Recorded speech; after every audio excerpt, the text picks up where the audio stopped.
First, in any direction, adjust the leveling screw to center the bubble of the long level tube.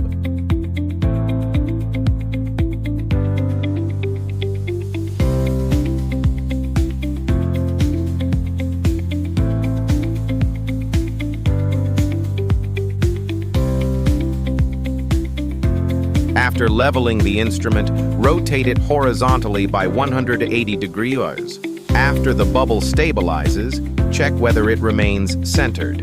If it is not centered, an error exists and calibration is needed. Use the adjustment pin to turn the screw on the right side of the long level tube. The adjustment direction should be the same as the direction of the bubble's deviation, and you should move the bubble by half of the deviation distance.